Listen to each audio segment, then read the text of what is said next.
Okay, so we've come to the end of the NHS clapping. I didn't realise the NHS clapping was actually going to finish, to be fair. I've been doing it since the start. I did make a sort of a bit of crafting stuff I did the other day. I made a light, or a light we already had. A few weeks ago I got some crepe paper, tissue paper, and made sort of rainbow colours around it, so it's in the front window. Every time we clap we have it switched on. I didn't know they were finishing it.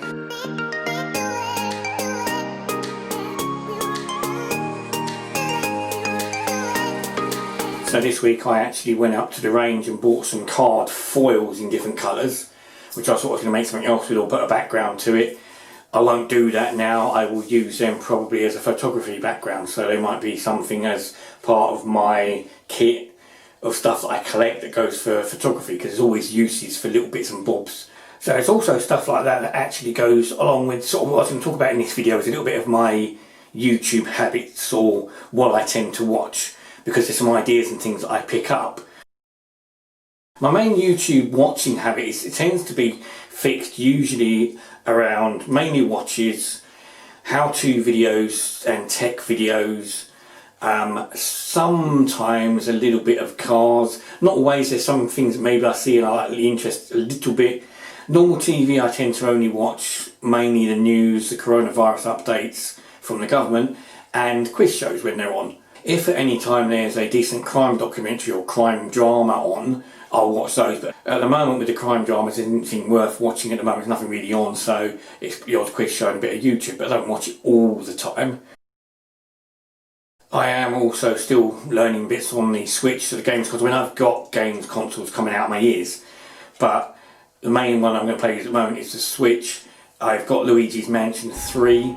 I've been playing it a bit. It's quite interesting. I quite like the game. It's interesting. I will get to play more of that. I just don't get the energy to do it half the time. I can't be bothered to get up, or if I do get up, you know, it's all sorts of things that stop me doing it, but I will get into playing that a bit more.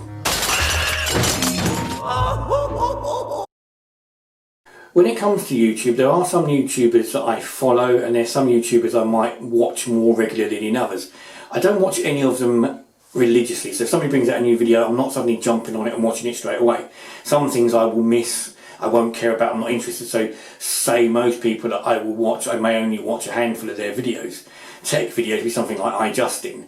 iJustin does some nice reviews because she gets some decent tech occasionally, but at the same point she's very annoying. And I don't mean it in a rude way, it's just the way that she reminds me, her and her sister Jenna very much remind me of the 40-year-old virgin, but in the female version of it. They're in their late 30s and they're sort of acting like 18-year-olds still. They're very much into their tech and their toys and stuff. So I watch occasionally when there's things that interest me. I mainly, as I said, I watch videos when things interest me, things how-to. I watch how-to videos on how to use Photoshop and other things. Probably the person I watch the most is Peter McKinnon. I tend to watch nearly everything he releases. There's a few bits again I'll miss because it doesn't really interest me at all. It's too long. I can't be bothered sitting watching 40 minutes of how to do a certain thing on Photoshop. But I also watch occasionally the car videos. Not always, and I don't really follow that many car channels. I watch sometimes Shmee 150, but again he annoys the hell out of me sometimes with the way he talks, and it's great, he's very good at what he does, but I just don't want to watch everything he does because sometimes his content's just not interesting to me in any sort of way whatsoever. And the same goes with Doug DeMuro. When he does his reviews, some of the reviews I find quite interesting, others they just bore me silly. But I do notice recently they've both been going out and doing something that I've had an idea to maybe do when I go out doing shopping.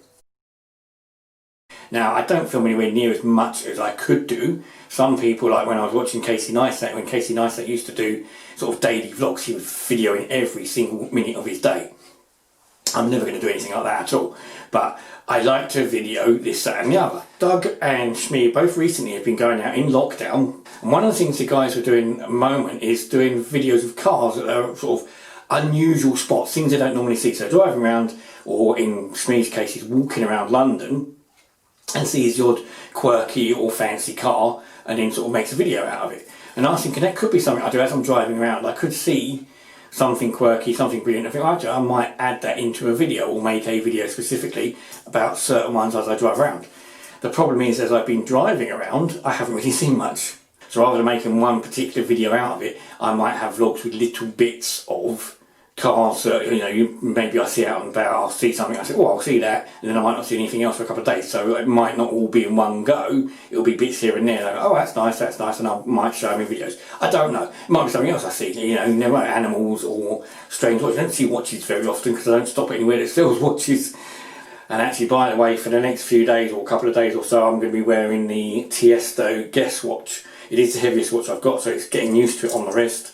But it's a nice, comfortable, nice watch to wear, so I'll be wearing that most of the time. Now, when I said I watch how-to videos, I haven't managed to find a how to find a wife video yet, but, you know, they're probably out there somewhere. Something else I didn't mention, I also have about 300 odd films, or over 350 odd films that I have got to watch, or I say got to watch, I've got them to watch, I just haven't got round to watching them yet. Again, it's one of those things that realistically, I don't know, it's sort of things you tend not to want to do alone, really. I don't know, some might, but you want to sit down with somebody and watch your films rather than sitting on your own, but, you know, hey ho. Very little I can do about that, though, unfortunately. Now, I will put links to the videos that I've talked about and the people that I watch down below, so there'll be a list of them. As I said, do remember, I don't watch them all the time. Probably Peter McKinnon, I probably watch about 90% of what, 80 to 90% of what he does. The others, it can be anything up to 20 to 40 to 50% of what they do, if that sometimes. So, not always. Something else, I have managed to get hold of some hair stuff. So, miraculously, I managed to get hold of some Manic Panic Electric Lizard to do my hair. I don't think I'm going to bother doing it with this until I get it cut now. If it goes funny, if it starts to lighten up or something weird goes on, I have still got a darker green to go in it. I can mix in with it, the emerald green. And I've even still got a tub of blue. So I've still got the artisan blue, very, very blue, electric blue, which I've never used, which I've still got, and I may, you never know. I don't know. We'll see how it goes anyway. And on a final note, to add to the videos, the next how-to video I'm going to watch is going to be about something I've just got through the post. Literally just turned up. Something I've been after for some time, but I keep missing them or the prices keep going the wrong way for me. So that is the Rolly loop block to go with my Rolly pad. So that goes with my Rolly blocks pad, this thing here.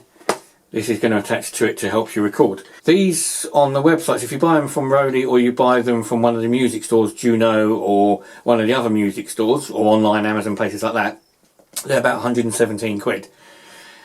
They've been going on eBay for about 40 to 50. So I keep an eye on eBay as always, and this one popped up. Saw this come up. It had a start price of £30, but it also had make me an offer option. So I thought, well, I'll make him an offer because I know they don't go always for a lot, so I offered £25. He didn't accept £25. He got back to me and said, look, I'll take £35 for it. I said, no thank you, I'll just watch the auction, see how the auction goes. I ended up paying £30, which was the auction price for it anyway, because nobody else bid on it. Got it through the post. It's absolutely brand new. It's never been opened. It's still even got the seals on it, so it's never been opened. Brand new. So managed to get about 70 quid saving, which isn't too bad at all. In a future video, I shall do a review of it with the LightPad block and the iPad, because it works on a noise app on the iPad, and I'll show you what it all does. So anyway, guys, thanks for watching this video, and I shall see you soon. Bye bye. And again, something else you don't see that often, and not in as good a condition, especially not out on the street.